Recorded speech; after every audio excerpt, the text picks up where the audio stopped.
فضائل سورہ رحمان۔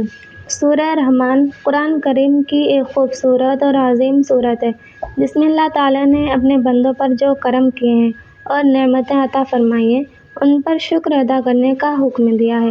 ایک ہی آیت فَبِأَيِّ آلَاءِ رَبِّكُمَا تُكَذِّبَانِ کو 31 بار ارشاد فرمایا گیا ہے۔ احادیث سے ثابت ہے کہ جو شخص اس سورت کی تلاوت کرے گا قیامت کے دن اس کا چہرہ 14ویں رات کے چاند کی طرح چمکے گا۔ سورہ رحمان پڑھنے کی برکت سے گھر میں برکتیں ہوتی ہیں، رزق کی تنگی دور ہوتی ہے۔